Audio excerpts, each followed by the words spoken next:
The ultimate Indian में आप सभी को अभिषेक सरकार का नमस्कार। तो दोस्तों, ये तो आपको पता ही होगा कि भारत में हर राजनीतिक पार्टी का अपना एक अलग चुनाव चिन्ह होता है।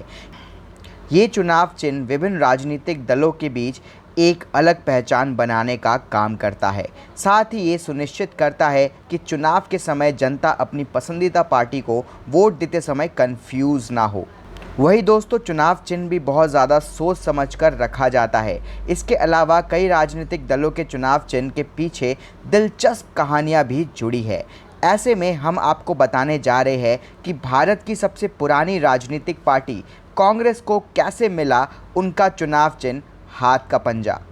दोस्तों, कांग्रेस पार्टी ने अपना पहला लोकसभा चुनाव जवाहरलाल नेहरू की अगुवाई में 1951-1952 को लड़ा था। उस वक्त इस पार्टी का चुनाव चिन्ह दो बैलों की जोड़ी था। वहीं जब कांग्रेस पार्टी का विघटन हुआ तो ये पार्टी दो भागों में बंट गई, एक कांग्रेस ओ, दूसरी कांग्रेस आर। वही दोनों पार्टियां बैलों की जोड़ी जो उनका चुनाव चिन्ह था उस पर अपना अधिकार जताने लगी। ये मामला चुनाव आयोग के पास पहुंचा तो कांग्रेस ओ को दो बैलों की जोड़ी वाला चुनाव चिन्ह दे दिया गया। वही इंदिरा गांधी ने अपनी पार्टी के लिए गाय बछड़ा चुनाव चिन्ह चुना। इस चुनाव चिन्ह के साथ पार्टी काफ़ी समय तक रही।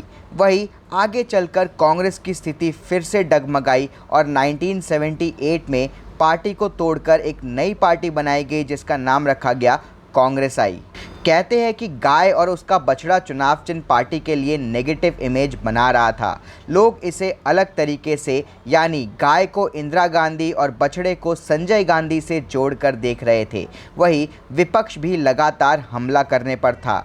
ऐसे में इंदिरा गांधी इस चुनाव चिन्ह से छुटकारा पाना चाहती थी, इसलिए आगे चलकर हाथ का पंजा कांग्रेस का नया चुनावी चिन्ह बना। लेकिन इस चुनावी चिन्ह के पीछे कई दिलचस्प कहानियां भी जुड़ी है। राजनीतिक पत्रकार राशिद किदवई की किताब ballot 10 episodes that have shaped India's democracy के अनुसार बूटा सिंह, जो उस समय अखिल भारतीय कांग्रेस कमेटी के महासचिव थे, उन्होंने चुनाव आयोग से नए चुनाव चिन्ह के लिए याचिका दायर की। बूटा सिंह के सामने 3 विकल्प रखे गए थे, एक साइकिल, दूसरा हाथ का पंजा और तीसरा हाथी। बूटा सिंह को समझ में नहीं आ रहा था कि कौन सा विकल्प चुने। जिस वक्त बूटा सिंह को चुनाव आयोग द्वारा पार्टी चिन्ह चुनने के लिए बुलाया गया तो इंदिरा गांधी पीवी नरसिम्हा राव के साथ विजयवाड़ा में थी। बूटा सिंह ने इंदिरा गांधी को अप्रूवल लेने के लिए उन्हें फ़ोन लगा दिया। शायद टेलीफोन लाइन स्पष्ट नहीं था या बूटा सिंह के बोलने का उच्चारण थोड़ा अलग था। इंदिरा गांधी लगातार हाथ की बजाय हाथी सुनती रही। इंदिरा गांधी उधर से मना कर रही थी और उधर से बूटा सिंह समझने की कोशिश में लगे रहे कि वो हाथी नहीं, हाथ का पंजा है जिसे वो चुनने के लिए कह रहे थे। वही दोस्तों, बाद में इंदिरा गांधी ने फ़ोन पीवी नरसिम्हा राव को दे दिया और कुछ ही देर में राव समझ गए कि बूटा सिंह क्या समझाने की कोशिश कर रहे थे। बाद में पीवी नरसिम्हा राव ने हाथ के पंजे पर मोहर लगा दी। चुनाव चिन्ह से जुड़ी दूसरी कहानी मथुरा के देवरहा बाबा से जुड़ी है। एक मीडिया रिपोर्ट की माने तो जब 1977 में कांग्रेस पार्टी की करारी हार हुई तो इंदिरा गांधी देवरहा बाबा के आश्रम उनका आशीर्वाद लेने गई थी।